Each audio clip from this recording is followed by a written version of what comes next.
নমস্কার, শুভ সন্ধ্যা। বাসবদার আড্ডায় আপনাদের সবাইকে আরেকবার স্বাগত জানাই। কয়েক মাস আগে আমি ফেসবুকে একটা পোস্ট দিয়েছিলাম। পোস্টের বিষয় ছিল মহিলাদের একটা বিশেষ গুণ। সেই গুণটার আমি নাম দিয়েছিলাম ম্যাজিক। ম্যাজিক মানে মহিলাদের, মানে এখানে আমি বিবাহিত মহিলাদের কথা বলছি বেসিক্যালি, এবং আমাদের জেনারেশন এবং আমাদের আগের জেনারেশনের। তো ওদের একটা বিশেষ গুণ আছে যে আপনি আপনার মনের কথা না বললেও ওরা ঠিক বুঝে যান এবং নিজের অসুবিধে সত্ত্বেও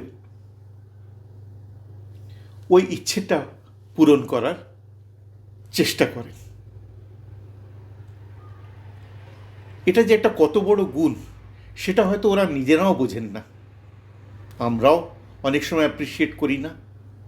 কিন্তু আমার মনে হয় যে দাম্পত্য সম্পর্ক যে কয়েকটি পিলারের ওপর দাঁড়িয়ে আছে তার মধ্যে একটি অন্যতম হলো এই বিশেষ গুণ ম্যাজিক।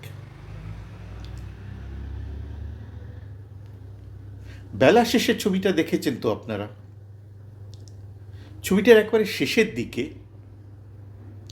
যখন অনুতপ্ত স্বামী নিজের স্ত্রীর কাছে ফেরত আসেন, তখন স্ত্রীর মুখে একটি ডায়লগ আছে। কি সেই ডায়লগ? যে আমি ভগবানের কাছে মনে প্রাণে প্রার্থনা করি যে আমার আগে যেন উনি তোমাকে নেন, কেন আমি জানি আমি তোমাকে ছাড়া বাঁচতে পারবো, কিন্তু তুমি পারবে না। সাধারণ বুদ্ধিতে আমরা যা ভেবে থাকি বা যা বুঝি, তাতে আমাদের সবথেকে প্রিয়জন আমাদের জীবিতকালে যেন আমাদের চোখের সামনে থাকেন, এইটাই আমরা চাই। তাহলে এই থিঙ্কিংটা কেন?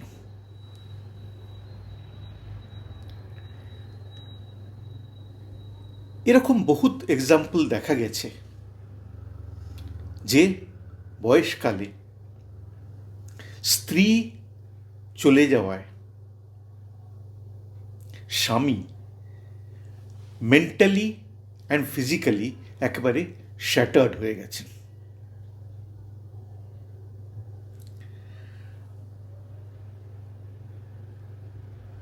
জীবন যুদ্ধ একলা চালিয়ে যাওয়ার জন্যে যে স্টিলটা দরকার সেটা একেবারে ভ্যানিশ করে গেছে। নিজের খেয়াল রাখা, নিজের আশেপাশের জনের খেয়াল রাখা, শারীরিক সুস্থতা বজায় রাখা পেরে ওঠেননি। এমনও হয়েছে যে শারীরিক এবং মানসিকভাবে ওরা এমনই অসুস্থ হয়ে পড়েছেন যে বেশি দিন সার্ভাইভ করেননি। কিন্তু মহিলাদের ক্ষেত্রে প্রায়শই দেখা যায় যে ইনিশিয়ালি ভেঙে পড়লেও, উইচ ইজ ন্যাচারাল, কিন্তু ওরা আবার উঠে দাঁড়িয়েছেন, ঘুরে দাঁড়িয়েছেন, ছেলে মেয়েদের মানুষ করেছেন, আত্মীয় স্বজনদের খেয়াল রেখেছেন, শ্বশুর শাশুড়ির খেয়াল রেখেছেন। সব মিলিয়ে মানে সংসারকে একটা স্পেসিফিক ডাইরেকশন দিতে পেরেছেন।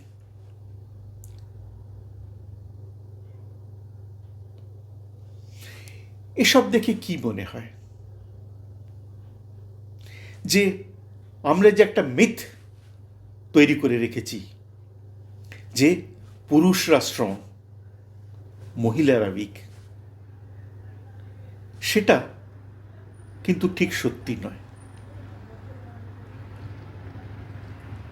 মহিলাদের যে একটা ইনহেরেন্ট স্ট্রেংথ রয়েছে সেটা,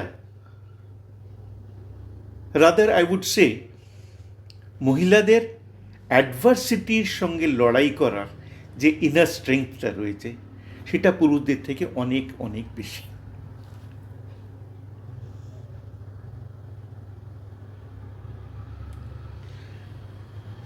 আরেকটা জিনিস,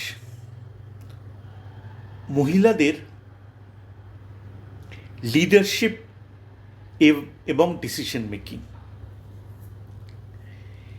এটা নিয়ে আমরা প্রায়ই ঠাট্টা করে থাকি, নানা রকম জোকস আছে, নানা রকম মিমস তৈরি হয়, কিন্তু fact remains that these qualities are there in these ladies much more than probably their male counterparts. কয়েকটা এক্সাম্পল নিয়ে আলোচনা করা যাক। ধরুন, স্ত্রী হঠাৎ একটা আইডিয়া থ্রো করলেন যে এবার আমাদের একটা নতুন ফ্রিজ কেনা উচিত। স্বামীর ইমিডিয়েট রিয়াকশন কবে? আরে না না, সব তো চলছে, ঠিক আছে, কিসের প্রয়োজন, না না দরকার নেই, বা অত পয়সা নেই আমাদের যে নতুন ফ্রিজ এখন অ্যাফোর্ড করতে পারবো। কিন্তু প্রায়ই দেখা যায় যে কয়েকদিন পর, সেটা কয়েক সপ্তাহ হতে পারে, কয়েক মাসও হতে পারে, দেখা যায় যে বাড়িতে একটা নতুন ফ্রিজ ঢুকে গেছে। আরেকটা এক্সাম্পল, অনেক দিন বেড়াতে যাওয়া হয়নি, প্রায় 3-4 বছর হয়ে গেল, এবার দল বেঁধে যাওয়া উচিত। অ্যাগেন পুরুষের রিয়াকশন, বেড়াতে যাওয়া এই বাজারে, ফ্লাইটের খরচ, হোটেলের খরচ অসম্ভব, তুমি বরং বাপের বাড়ি ঘুরে এসো। কিন্তু অ্যাগেন ম্যাক্সিমাম ক্ষেত্রে দেখা যায় যে কয়েকদিন পরেই, আগেন সেটা কয়েক সপ্তাহ বা কয়েক মাসও হতে পারে, দেখা গেছে যে দল বল বেঁধে সবাই ট্যুরে বেরিয়ে গেছেন। কি করে এটা হয়?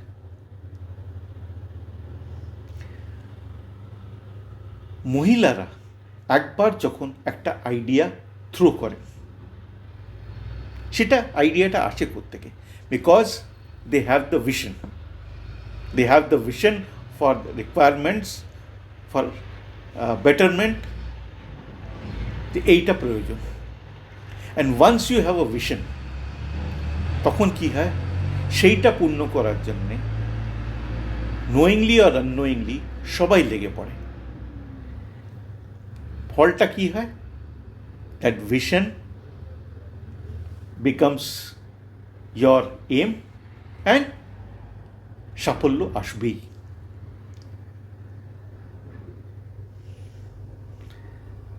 আমরা ম্যানেজমেন্ট জার্গনে নানা রকম বড় বড় কথা বলে থাকি, কিন্তু আমি মনে করি যে মহিলাদের vision, leadership skills, management skills, এটা একেবারে প্রশ্নাতীত।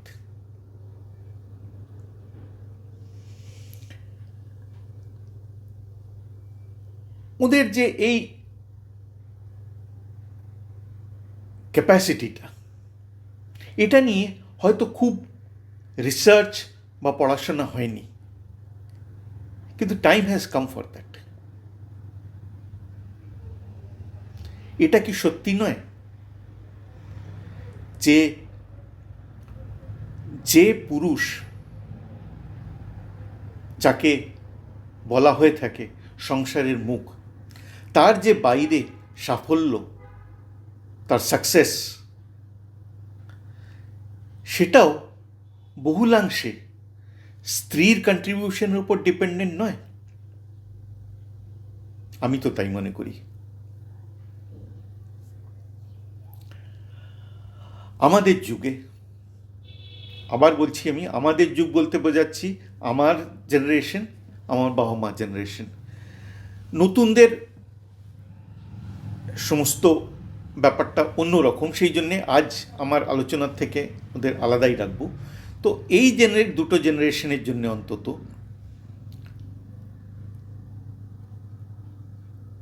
এটা অ্যাপ্লিকেবল ছিল যে একটা বাইরের জগৎ আছে আর একটা ভেতরের জগৎ আছে, কিন্তু মহিলারা নিজের জগতের মধ্যে থেকেই প্রমাণ করে দেন, বারবার প্রমাণ করে দিয়েছেন যে they have the required steel. আমার মনে হয় যে এই নিয়ে আমাদের আরও বেশি চিন্তাভাবনা আর রিসার্চ করা উচিত। সব থেকে যেটা ইম্পর্ট্যান্ট সেটা recognising the contribution of the ladies. এই একটা ছোট্ট জেস্চার আমার মনে হয় পৃথিবীটাকে অনেকটাই বদলে দিতে পারে।